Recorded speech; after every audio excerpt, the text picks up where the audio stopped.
રૂપ,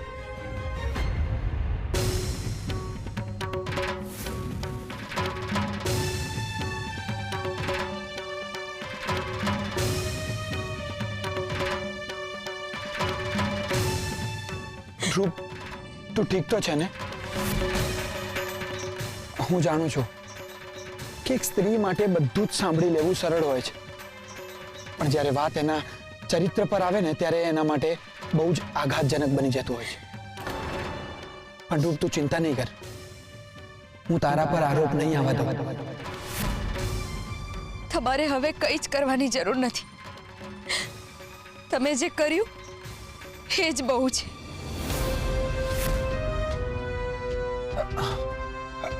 please, please.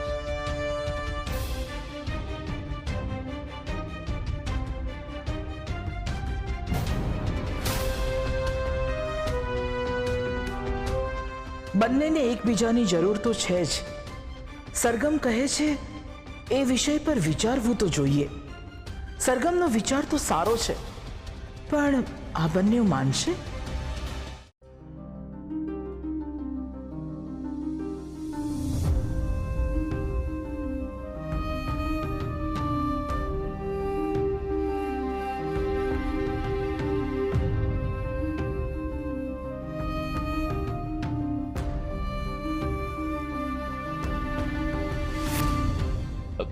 તું જમી લે, હું મારી રીતે લઈ લઈશ.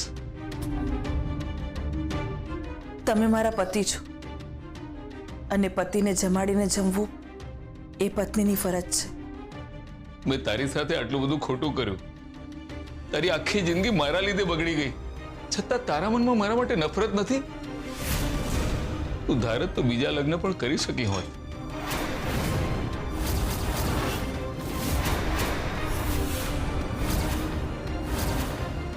આશા હોય ને કે માણસના જીવનમાંથી જે છોડીને ગયું છે એ પાછું આવશે જ, તો બીજા લગ્ન કરવાનો વિચાર પણ ના આવે.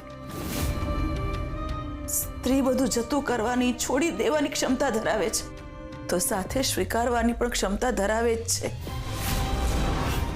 એક સ્ત્રી બધી જવાબદારીઓથી લઈને, પરિસ્થિતિથી લઈને બધું સ્વીકારી લે છે, ક્યારેય કોઈ ફરિયાદ નથી કરતી.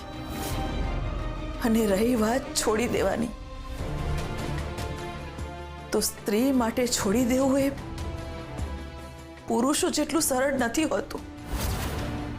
એક સ્ત્રી બહુ સમજી વિચારીને સંબંધ જોડે છે, અને જ્યારે સંબંધ જોડે છે ત્યારે એ સંબંધને તોડવો એટલે એનું આખું અસ્તિત્વ તૂટી જાય છે. તારી જગ્યાએ હું હોત તો મેં મારો સ્વાર્થ સાધ્યો હોત. એ જ ફેર છે ને. તમે ભલે મારી સાથે ગમે તે કર્યું, પણ મેં તો તમારી સાથે સાચો સંબંધ બાંધ્યો હતો ને. એક સ્ત્રી અને પુરુષના પ્રેમમાં એ જ ફરક હોય છે. પુરુષ વિકલ્પ શોધે છે અને સ્ત્રી પાસે વિકલ્પ હોવા છતાં સંબંધ નિભાવે છે.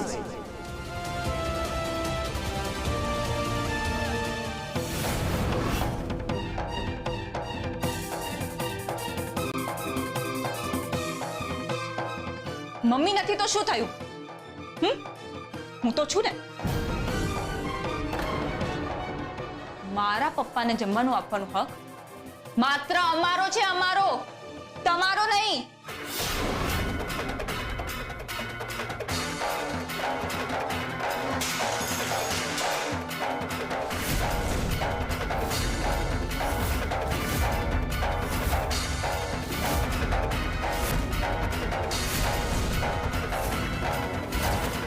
પપ્પા, તમે આ નહીં જમો.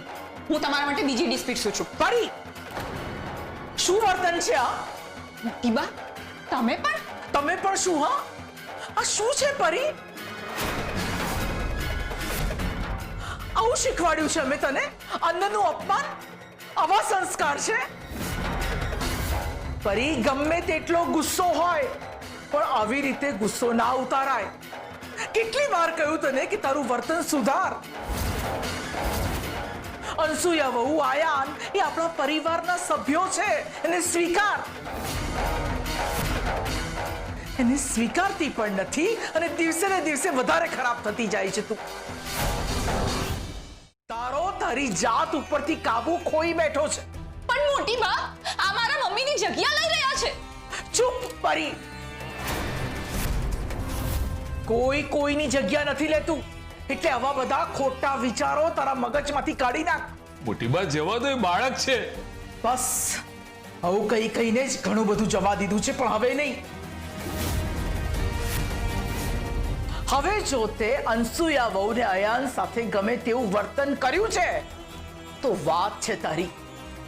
હવે તને માફી નહીં, સજા મળશે. ચલ સાફ કર બધું. શું હું સાફ કરું મોટી બા? હા તું, અને એ પણ હમણાં જ. રહેવા દે બેટા, હું સાફ કરી લઉં છું. રહેવા દો, કોઈ જરૂર નથી. ઓલરેડી તમારા કારણે બહુ બધું બગડ્યું છે.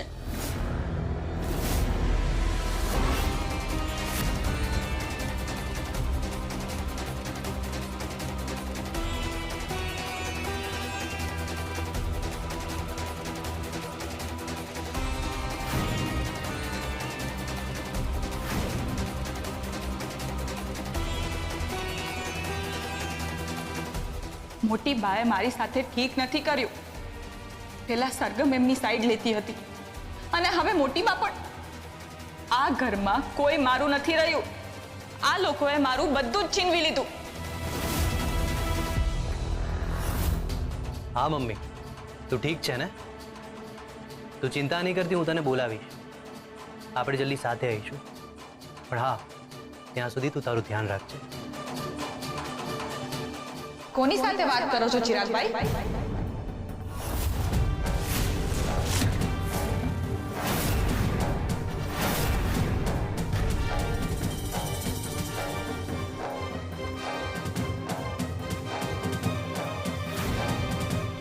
કોની સાથે વાત કરી રહ્યા છો ચિરાગભાઈ?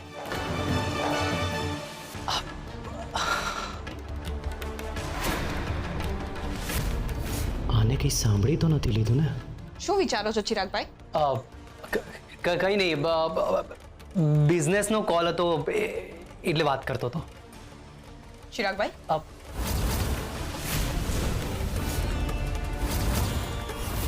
આ બિઝનેસ ને બધું છોડો. તમને મમ્મીની ચિંતા નથી? આયાન અને અનસુયા આંટીએ મમ્મીને કંઈ કરી નાખ્યું તો? અરે એ લોકોએ કહ્યું ને કે એ લોકોએ કંઈ જ નથી કર્યું. તું એ વિશે નહીં વિચાર અને તું શાંત થઈ જા. મમ્મી જ્યાં હશે ત્યાં સેફ હશે. How careless! કેવી રીતે સેફ હશે? ચિરાગભાઈ, તમને યાદ છે ને, ગઈ વખતે આપણે મમ્મીને મરતા બચાવી હતી અને હું શ્યોર છું કે અયાન અને અનસુયા આંટીએ જ મમ્મીને કંઈક કરી નાખ્યું છે. રિલેક્સ પરી, રિલેક્સ. તું શાંત થઈ જા અને તું મને થોડો સમય આપ, હું કંઈક કરું છું. એ જ તો વાત છે કે તમે કશું કરી નથી રહ્યા. ચિરાગભાઈ, તમને એમ લાગે છે કે મમ્મી આ લેટર લખ્યો છે એટલે તમે એમ માની લીધું છે કે મમ્મી જાતે જ ઘર છોડીને ગઈ છે. પણ ચિરાગભાઈ, તમને લાગે છે કે મમ્મી ભાગી શકે? ચિરાગભાઈ, આપણી મમ્મી ક્યારેય ના ભાગે. ગમે તેવી પરિસ્થિતિ હોય પણ મમ્મી હંમેશા લડી છે, પણ ક્યારેય ભાગી નહીં. શાંત થઈ જા પરી, શાંત થઈ જા. મેં તને કહ્યું ને, હું છું, હું કંઈક કરું છું. ચિરાગભાઈ, તમે આ જે રીતે રિલેક્સ છો ને એ રીતે મને તમારા ઉપર ભરોસો જ નથી કે તમે મમ્મીને શોધીને લાવશો. હું જ પોલીસ સ્ટેશન જઉં છું. શું? પરી, પરી, પરી, મારી વાત સાંભળ. પરી, મારી વાત સાંભળ. પરી, પોલીસ સ્ટેશન જવાની શું જરૂર છે?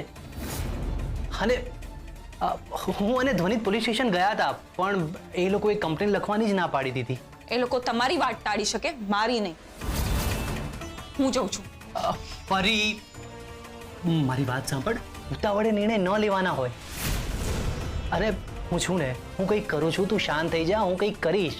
તમે કોઈ મારી વાત માનો કે ના માનો, પણ મને ખબર છે કે મમ્મી અહીંયાથી ગઈ નથી, એમને લઈ જવામાં આવી છે. ચિરાગભાઈ, હું તમને 24 કલાક આપું છું. તમે કંઈક કરો, નહીતર હું જાતે જ પોલીસ સ્ટેશન જઈને ફરિયાદ નોંધાવી નાખીશ.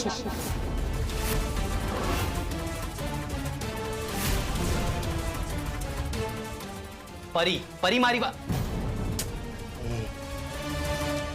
પરીને સમજાવવી મુશ્કેલ છે અને કોઈને ખબર ન પડી જાય એનું પણ ધ્યાન રાખવું પડશે. પણ એની પહેલા પરીને કંટ્રોલમાં લેવી પડશે. એના લીધે જો બધાને ખબર પડી જશે કે મમ્મી ક્યાં છે અને મેં જેને ત્યાં મોકલી છે તો મુશ્કેલ આવી જશે. નહીં, આ કોઈને ખબર ન પડવી જોઈએ. અયાન, મારે તારી સાથે વાત કરવી છે. હા બોલો ને. જો હું વાતને ગોળ ગોળ નહીં ફેરવું, રૂપને લઈને તારા મનમાં શું ચાલે છે?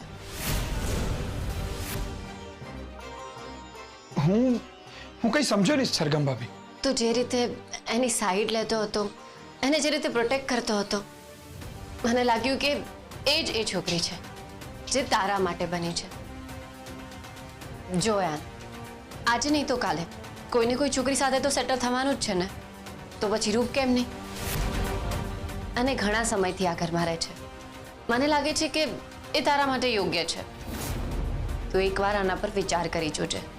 સરગમ ભાભી, મેં રૂપને ક્યારેય એ દ્રષ્ટિકોણથી નથી જોઈ. અને એ વખતે જે કંઈ પણ મેં કહ્યું હતું એ માત્ર રૂપને બચાવવા ખાતર જ કહ્યું હતું. એની સેલ્ફ રિસ્પેક્ટ પર કોઈ દાગ ના લાગે, અને બસ એટલા માટે જ મેં આ બધું કર્યું હતું. સરગમ ભાભી, મને રૂપ માટે રિસ્પેક્ટ છે, પણ પ્રેમ નથી. હું જાણું છું, અને તે આ બધું કહ્યું એટલા માટે હું આ નથી કરી, પણ મને પર્સનલી પણ એવું લાગે છે કે રૂપ તારા માટે પરફેક્ટ છે. એટલે તું એકવાર વિચાર કરી જોજે.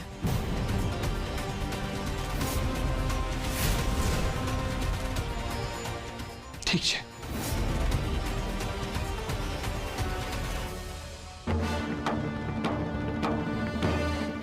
હું શું સાંભળું છું સરગમ?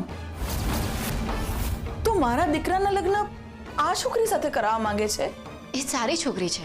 એ હશે જ, પણ અયાને કહ્યું હતું ને કે એણે આ બધું એટલા માટે કર્યું કે કોઈ રૂપ ઉપર આંગળી ન ચીંધે. મેં તારા પર ભરોસો રાખીને કહ્યું હતું કે તું મારા દીકરાને સાચવજે, પણ તું છે કે એના લગ્ન વિશે વિચારવા લાગી, અને એ પણ રૂપ સાથે. ના ના, મારો અર્થ એવો નહોતો. મેં તો ફક્ત મારો વિચાર મૂક્યો છે. અને છેલ્લે તો અયાનનો જે નિર્ણય હશે એ જ ફાઇનલ રહેશે. શું થયું સરગમ? મોટી બાપ, જુઓ ને સરગમ શું કહે છે. હું જાણું છું, મેં જ સરગમને કહ્યું હતું આ વાત કરવા માટે. અને એમાં ખોટું શું છે? રૂપના લગ્ન અયાન સાથે થાય તો એ આ ઘરની સભ્ય બને, આ ઘરની વહુ બને. મોટી બાપ, મમ્મી, મેં તમને કહ્યું ને કે આ મારા માટે પણ મોટું ડિસિઝન છે. મને થોડો ટાઈમ જોઈએ છે. હું વિચારીને કહીશ. ઠીક છે. અનસુયા વહુ, તમે પણ અયાનને થોડો સમય આપો, જેથી કરીને એ નિર્ણય લઈ શકે. રૂપ આપણા પરિવારની સભ્ય છે, એના પેટમાં આપણા પરિવારનું બાળક છે. એ જો આ ઘરની વહુ બનશે તો પરિવારમાં ખુશીઓ લઈને આવશે.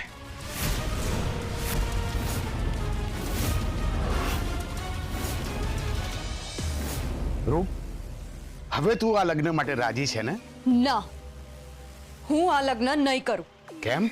લગ્ન કોઈ રમત વાત નથી, મારા જીવનનો પ્રશ્ન છે, અને હું કોઈ પણ હિસાબે મારું જીવન બગાડવા નથી માંગતી. અરે તારું જીવન તો આમ પણ બગડી ગયું છે રૂપ. કુમારી જ ગર્ભમાં બાળક છે તો વિચાર. લગ્ન પછી ઘણા બધાનું જીવન બદલાઈ જાય છે, માની જા રૂપ. ના કહ્યું ને.